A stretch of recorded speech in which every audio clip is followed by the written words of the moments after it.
Tuve la oportunidad de asistir a la posesión del presidente Nayib Bukele en El Salvador y de ver y sentir a una sociedad que palpita de emoción, unida en torno a un sueño común que se hace realidad.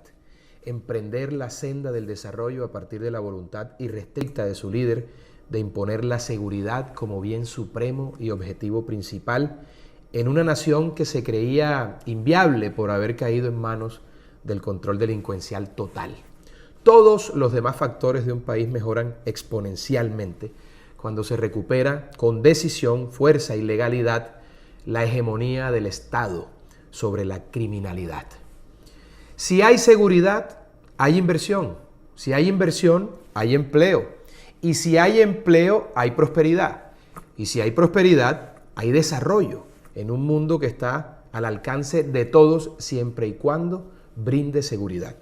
Se trata de un círculo virtuoso inmejorable. Esto me lleva a reflexionar que así como la seguridad es el factor natural para cohesionar sociedades, la inseguridad es la herramienta empleada para desarticularlas en la búsqueda de protervos fines. Eso es precisamente lo que estamos viviendo en Colombia. Petro nos hunde en el caos de la inseguridad para generar el desastre que le permita consolidar su malhadada revolución comunista. No podemos caer en la trampa que nos tiende Petro, el jefe de la mafia. Nada de creer en sus mentiras cuando sale a decir que él no se quiere reelegir y que la idea de la constituyente es un invento de los medios. A Petro no hay que creerle lo que dice cuando niega haber dicho lo que dijo. Hay que creerle lo que hace y lo que pone a hacer a sus esbirros. Claro que el presidente quiere y promueve la constituyente y que sus aliados, los criminales, esos mismos de los que ha hecho parte, las FARC, del bandido Iván Márquez, la cúpula criminal del ELN, el canciller de las FARC, Álvaro Leiva y una caterva de enemigos de la patria, han salido al unísono a apoyar la constituyente que ahora niega el mitómano mayor sin sonrojarse. Hasta la sabandija impresentable de Eduardo Montealegre empezó un tour de medios para justificar lo injustificable. Una constituyente con el fin supuestamente de cumplir los espurios acuerdos con las FARC, firmados en un golpe de Estado liderado por el tartufo Juan Manuel Santos, que se robó el resultado de las urnas, en las que los colombianos dijimos no a ese esperpento que tiene hoy a los criminales y genocidas de esa banda terrorista en el Congreso y a Petro en la presidencia. No es coincidencia que uno de sus enmermelados activistas salga a proponer la reelección del tirano en ciernes. Claro que Petro está intentando reformar la Constitución para quedarse, eso es obvio, es evidente. El perverso plan de Petro y sus cómplices tiene también otras aristas. La principal de ellas es hacer lo contrario a lo que ha logrado Bukele en El Salvador. En vez de ordenar la casa a partir de la seguridad, Petro promueve la inseguridad por cuenta del desmembramiento de los territorios entregados a los bandidos que apoyan su funesto plan para atornillarse al poder. A cambio, los delincuentes recibirán perdón por sus crímenes y lograrán concretar la promesa siempre atractiva para el bandidaje de la no extradición. La ejecución de ese plan macabro empezó desde que nombró a Iván Velásquez, enemigo de las fuerzas militares, como ministro de Defensa. Pero el golpe a nuestros héroes, a los que combaten a las guerrillas criminales, no solamente fue moral, sino real. Petro y Velásquez acabaron de un plumazo con la línea de mando. Más de 50 altos oficiales fueron llamados a calificar servicios. Con ello castraron de un solo tajo 2 generaciones de generales y coroneles que habían sido formados para combatir el flagelo del terrorismo. No contentos con eso, a nuestros soldados el gobierno les ha atado las manos, los tiene encerrados en los cuarteles con la orden de no atacar al enemigo. Ha destinado al robispicio los recursos para la defensa del país y no a las operaciones militares y el mantenimiento de helicópteros, las horas de vuelo, la producción de armamento y toda la inversión en la guerra contra los bandidos va en franca decadencia. ¿Por qué un gobierno renunciaría a combatir a los grupos armados ilegales en desmedro de su fuerza pública si no fuera para afincar en ellos sus deseos perversos de perpetuarse en el poder? Nuestras Fuerzas Armadas han jurado defender la Constitución y jamás apoyarían la pretensión tiránica de Petro. Contrario a lo que los bandidos sí están dispuestos a hacer, apoyar con sus armas al sátrapa a cambio de impunidad y no extradición.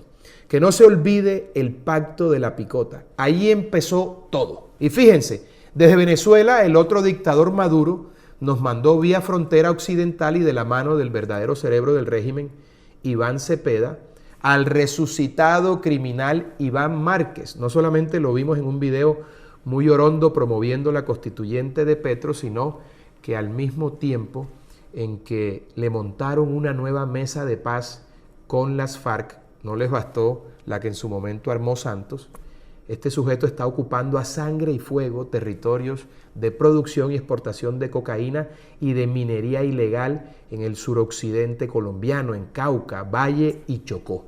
Aquí vale la pena preguntarse del lado de qué bando está jugando el gobierno en la disputa territorial que tienen este bandido de Márquez y el otro bandido de Mordisco. Para completar el cuadro, Iván Márquez se disputa territorios con las otras FARC. Sí, ahora tenemos 3 FARC, a falta de una, las de Iván Márquez, las de Iván Mordiscos y las de Timochenko, que está en el Congreso. En resumen, el suroccidente del país está hoy en manos de los criminales. Los helenos sentados cómodamente, al igual que las 2 facciones de las FARC, en sendas mesas de paz que son la excusa para que nuestras Fuerzas Armadas no los combatan, mientras aquellos se toman tranquilamente Nariño, Caquetá, Putumayo, Cauca, Valle del Cauca y Chocó. Esa toma de territorios es estratégica en términos de todos los negocios ilegales, pero principalmente lo es porque en esas regiones se acumulan millones de votos controlados por los bandidos aliados del régimen. A la hora de convocar a cualquiera de sus locuras para atornillarse en el poder, ¿a dónde creen que irán a dar esos votos direccionados por los fusiles ilegales? A esos bandidos se suma el control territorial que ejercen bandas y pandillas que también están o pretenden estar sentadas con el gobierno en procesos de paz. Los chiotas y espartanos en Buenaventura, por ejemplo. La Inmaculada en Tuluá, los Flacos en el norte del Valle y el Clan del Golfo, que ya llegó a disputarse el control del Cañón de Garrapatas, botín histórico de toda clase de malhechores. Si por el suroccidente llueve, en el Caribe no escampa. El Clan del Golfo controla los territorios de producción y comercialización de droga en las zonas históricamente dedicadas al narcotráfico. Córdoba, Urabá, sur de Bolívar, Sucre, son los enclaves de una estructura criminal que desde el gobierno Santos ha tenido a través de Iván Cepeda una estrategia clara para buscar una negociación política con el gobierno. Ya en las pasadas elecciones el Clan del Golfo votó por Petro. Ahora que está ampliando su control militar y territorial, buscará por la fuerza apoyar al gobierno que anda proponiendo una ley de punto final para enamorar a todos los delincuentes. Si de control urbano por parte del bandidaje se trata, también encontramos otros elementos desestabilizadores del Estado, campeando a sus anchas sin que la institucionalidad haga nada para desarticularlos.